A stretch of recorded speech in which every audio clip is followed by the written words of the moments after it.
What up, Libra? This is Anthony DeMario, the Hoodie Tarot, here to deliver the good news to you. And this is your March Made Sense, which is a series dedicated to the end month, an explanation of all the wildness and all of the adventure that occurred in the month of March, or occurring in the month of March, for the sign of Libra. So we're just going to get into it like this. Thank you. And before I get started, I just want to say thank you for supporting me. Donations and tips are appreciated. But more than that, a like and a follow, man, that's important too. And also, make sure you check out your sun, moon, and rising, all right? Now, this is a general reading, all right? So I'm not dedicating hella time to this because it's general and there's hella people in general in this world. So if you want something specific, detailed to you, you got to hit me up and we can get you a personal reading, all right? So please take what resonates and anything that doesn't, then it wasn't meant for you, all right? So let's see what we got for you, Libra. All right. All right, Libra. So, ooh, hey.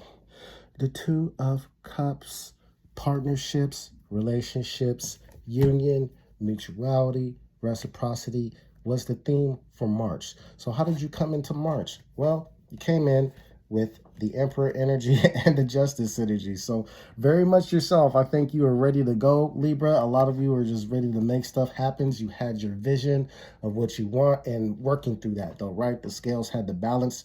You had to feel your own energy. You had to understand lessons from the past and then also rebalance probably from a past connection. Some of you were holding present connections and contrasting them, figuring out the balance, okay? But then you also got that Emperor energy, and I think for a lot of you are looking forward to this Aries season, right? That being said, whatever came out, in terms of yourself, I think a lot of you are working on the hidden self, deeper aspects of yourself. We've got the High Priestess. She represents that intuitive mind, but then also what is below the surface, what is behind the veil. And then we got the Eight of Cups. So proactively working on that, I keep on hearing balance, right? Some of you are just in March continually define the middle ground, right? What do I want to present? What should I keep for myself? What should I keep for people that are special to me? And honoring my truth all the while, right? Not as easy as you think, but I think, you got to give yourself some credit for this month because you've been putting in the work, right? I also feel like a lot of you have been putting in work, right? This is actual like, okay, I've been putting in work in my work area, my career sector, all right? Some of you have had to evolve what you are doing in the career sector, your business, your side hustle, having to evolve that. A lot of it comes down to the fundamental basic needs, right? And deeper than that, like what represent and is aligned with your essence, I feel like. And so anything that you occurred in terms of the vision, right? Keep on getting this King of Wands. I feel like some of you were dealing with Aries or some type of fire sign, Leo, Sagittarius, and then there was some type of conflict, Five of Swords, okay? Conflict. Whether this was, I feel like for a lot of you, this was internal because it's like, well, here I am. I have this vision of how things are going to play out. And then changes happen. I feel like some type of change happened, possibly some resistance or some things just didn't materialize how they wanted.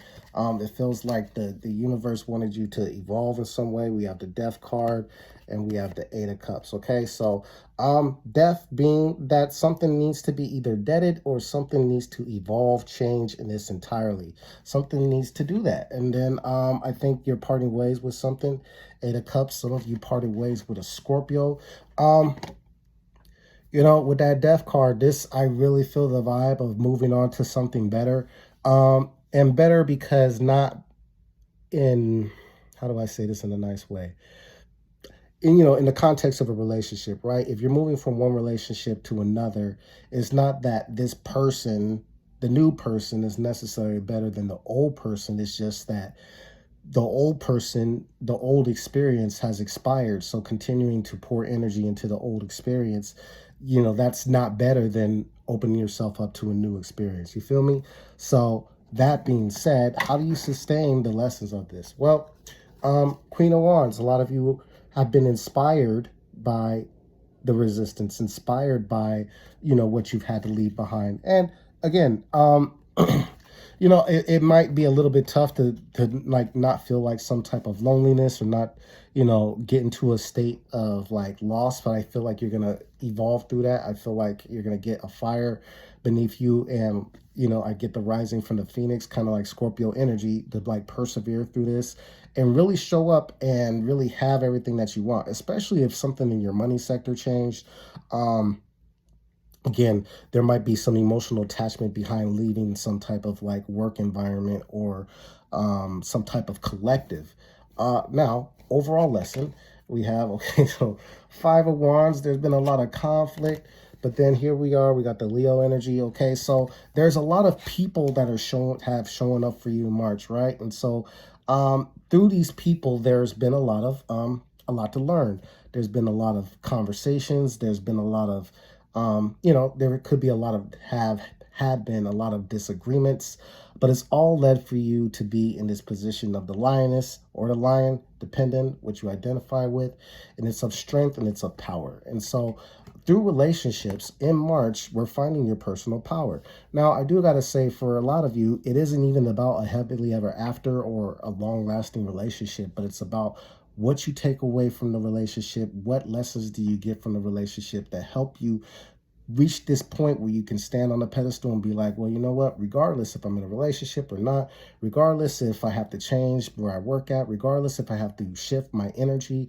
I'm still shining, I'm still abundant, and I'm still steadfast in my own power. And remaining in your own power may be a lesson that you may have to learn on a karmic level, because I feel like a lot of you are being reminded about where you've given away your power to that workplace, to that job, to that person, to the relationship, wanting to make it work, wanting to see it in the long run, right? Not being able to express discernment and when it's time to initiate evolution or at least start the conversation, right? So congratulations to you, Libra, on all the good things. That's what I got for you. My name is Anthony DeMario, and I'm the Hoodie Tarot. And if you are interested, please go ahead, hit the number, find me on Instagram, send me a message, or you can hit me at thehoodietarot@gmail.com. And much gratitude in my attitude. I am out. All right.